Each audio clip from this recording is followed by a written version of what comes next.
ახალი წელი მოდის 2 დღეში და მე არ მინდა რომ რაიმე ესეთი ძალიან პოლიტიკური და ძალიან მწვავე თემებს შევეხო, მინდა უბრალოდ მოგახსენოთ რომ ეს გამილი წელი მიუხედავად თავის სირთულეებისა თავისთავად ძალიან დადებითი იყო ჩემი აზრით.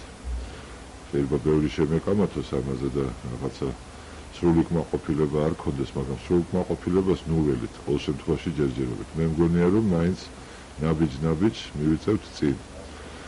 და უნდა მივიღოთ ის, რაც დადებითია ნამდვილად, იმიტომ ჩვენ შეიძლება და სულ სხვანაირად შევხვდროდით, აი ამ ეს წელიც გაგვეტარებინა სხვანაირად და ახალ წელსაც სხვანაირად შევხვდროდით. პრობლემები რჩება, რა თქმა უნდა, და შეიძლება კიდევ ბევრი დაგვხვდეს და გამწვავდეს ქვეყანასაც და ყოველ ადამიანსაც, მაგრამ მთავარი არის ჩვენი სოლიდარობა ერთმანეთის მიმართ და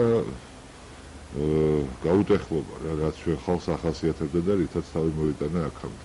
ჩვენ სამშობლოს ამაზე უარესი გაცილებით პერიოდები ქონია, ვიდრე აი ბოლო წლებს გულისხმობ გადახვდა ჩვენ თავს და გამოსულა აქედან ისეთი მდგომარეობიდანაც კი, სადაც ალბათ ვერავინ ვერ წარმოედგინდა, რომ შესაძლებელი იქნებოდა კიდევ რაღაცაზე ფიქრი.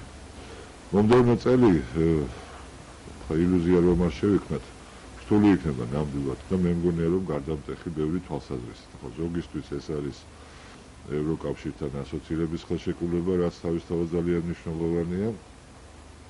ყველას გვესმის და ყველა ამბობს, რომ იქნება ურთიერთობა გასარკვევი რუსეთთან, იმიტომ რომ მას თავისი ამოცანები აქვს და სომხეთის და უკრაინის მაგალითი მისთვის ამახალისებელია. სულ ცოტა საბაჟო კავშირთან დაკავშირებით, რომ არაფერი ვთქვათ ევრაზიაზე, რომლის შესახებ ჩვენ კი არ მე მგონი თვითონაც არ იციან არაფერი. და ძალიან ცუდი ამბავი მოხდა თავისთავად ეს ორი ტერაქტი ვოლგოგრადში ადამიანები დაიღუპნენ და რის გამოც ყველანი ტოხარებას გამოთქვამთ, მაგრამ ჩვენ გვესმის რომ ეს როცა ხდება ასეთი რამ რუსეთში და ინტენსიურ სახეს იღებს როგორც წესი რაღაცა ზომით აირეკლება ხოლმე ჩვენს.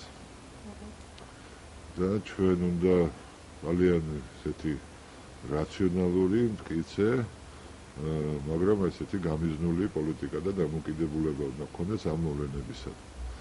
მე ვარ დარწმუნებული, რომ ჩვენ არანაირად არ ურევი ვართ ამ შემთხვევაში ამ საქმეში და ეს ყოველგვარი ამის თაობაზე ეჭვიც კი, ნატამალიც კი არ უნდა არსებობდეს. მე ვფიქრობ, რომ ეს სოჭის ოლიმპიადის უსაფრთხოებასთან დაკავშირებით რომც არ წავიდეს ჩვენი დელეგაცია, ნათქვამია რომ სპორტსმენები მიდიან და ოფიციალური დელეგაცია არ მიდის, ყველა შემთხვევაში სრული მზაობა უნდა იყოს ჩვენი მხრიდან ოლიმპიადის უსაფრთხოების უზრუნველყოფასთან დაკავშირებით. ეს არის სულ ცოტა. დიახ. ძალიან ბევრი შენიშვნები ის საუბარია იმაზე, რომ შესაძლოა ასე დაიწყოს ოლიმპიადა. როგორც ვთქვათ, ამდენად საკმარისი ანტიმენტი არის, ეს შეეცნება თორემ ოლიმპიადა საფრთხეების უნდა. მე ვფიქრობ, საფრთხე უკვე აქვს მართალი ბრძანდებით და ეს ტერაქტები მე არ მგონია ხო ვინც მათ აწყობს ის მიზნად ისახავდეს, რომ ამით რაღაცა ის ცალკეული ადამიანები უკვე რამდენიმე ათეულია ძალიან ცუდ არიან და კიდევ ერთხელ თანაგრძნობის მეტი რა გვეთქმის, მაგრამ ეს არ არის ადამიანების თქვათ რაოდენობრივი შემცირება რუსეთის ამოცანა, ზუსტად ეს არის, როგორც ჩანს, ეს ესმის ვინც აწყობს, ვინც ხელმძღვანელობს ხადია და არა უშუალო შემსრულებლებს, ეს ესმის თვითონ რუსეთის ხელმძღვანელობასაც და მსოფლიო საზოგადოებასაც. მაგრამ ჩვენთვის ვიმეორებ, ხო, ამას აქვს ძალიან დიდი მნიშვნელობა, იმიტომ რომ ეს ხდება თვითონ ოლიმპიადა ჩვენს გვერდით, ყურიზირი ქვია, მეტი რა არის, ხო? იმერეთის ველი ქვია ერთ ადგილს, სადაც ახალსა ერთ-ერთი კომპლექსია სპორტული ასაშენებელი. სხვას რომ ყველაფერს თავი დავანებოთ.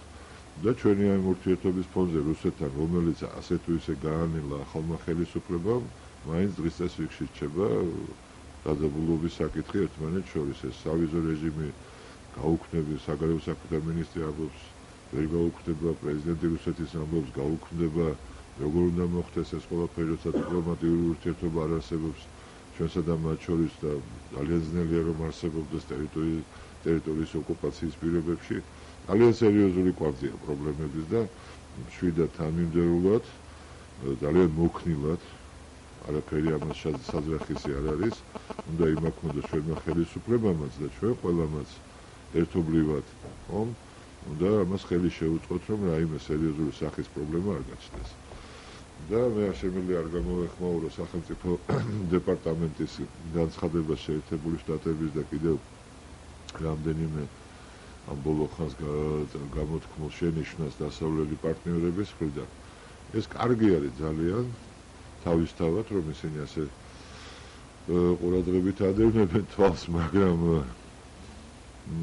არ შემიძლია არ გავავლო პარალელი, ძალიან ცუდი და უხერხულია. თავის დროზე იყო ასეთი მწერალი ორუელი და დაწერა ცნობილი რომანი, პამფლეტი პოლიტიკური 1984 წელი, ანტიკომუნისტური, ანტისაბჭოური. და იქ იყო აღწერილი ვითარება უკიდურესობამდე მიყვანილი, რაც საბჭოთა კავშირში იყო, ხო თქვენ ეს ასე არ გახსოვთ, მაგრამ ძალიან გავდა. უკვე მე ჩემ დროსაც არ იყო ეგეთი საბჭოეთი, მაგრამ თავის დროზე ზუსტად ისეთი იყო. იქ არის გამოდმებული ყველა ადამიანს ოთახში, ტელევიზიით, კინოთი, რადიოთი უფროსი ძმა. რო უსმენენ სხვა არის, უსმენენ გვისმინონ. უფროსი ძმა გეუბნება ამას, გირჩევს. ჩვენ ერთი უფროსი ძმა ყავდა რა, რომელიც რუსეთს გულისხმობ. ხო და ასეც ოფიციალური ტერმინი იყო. რუსეთი იყო უფროსი ძმა. და ერთმა ჩვენმა შესანიშნავმა პოეტმა, რა ერთმა ბატონმა ჯანსუღ ჩარკვიანმა ერთხელ თქვა, რომ სადღაც შეხვედრა იყო რუსული დელეგაცია და იმ დელეგაციის ხელმძღვანელს ახთა შვილი, პატარა.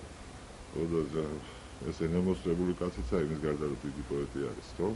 და თქვა, რომ კაცო, როგორი პატარაა და უკვე უფროსი ძმა არის, ამ ბავშვზე თქვა. ძმა უფროსი ძმა დიდი ძმა იყო ისა რა, თუ მანდამაინც ძმა იყო, დიდი იყო, თორე ჩვენზე უფროსი ძმა ჩვენ არ აყავს რა. იმასაკის კი არის ჩვენი ერი და ჩვენი ხალხი. და მე მგონია რომ აი დასავლეთში ეს რომანი ძალიან პოპულარული იყო და რა კი მოხდა ისე რომ მშვიდობიანად საბჭოეთი დაიშალა და ის სისტემა მოიშალა, ხო, რაც გინდა პრობლემები იყოს თვით რუსეთშიც კი ეს არ შეედრება იმას, რაც მანამდე საბჭოთა პერიოდში არსებობდა. ძალიან სასურველია რომ ჩვენც არ მივცეთ საბაბი ჩვენს დასავლელ პარტნიორებს, განსაკუთრებით შეერთებულ შტატებს. და მათაც თავი შეიკავონ ამ უფროსი ძმის როლისაგან, მაგრამ ვიმეორებ, მაინც ჩვენ უპირველეს ყოვლისა ყველაფერს ისე უნდა ვაკეთებდეთ, რომ საბაბი შენიშვნების იყოს ნაკლები. ახლა თორე იმათი უფლება შენიშვნას მოგცემენ თუ არ მოგცემენ, ისინი თავსოფლიოს აძლევენ შენიშვნას, მათ შორის თუნდაც უზარმაზარ რუსეთს და ჩინეთსაც კი.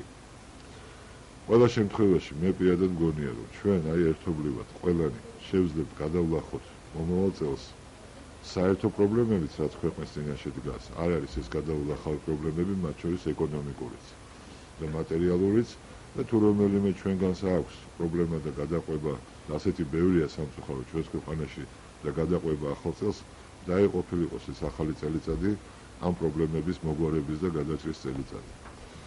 მადლობთ. კი ბატონო.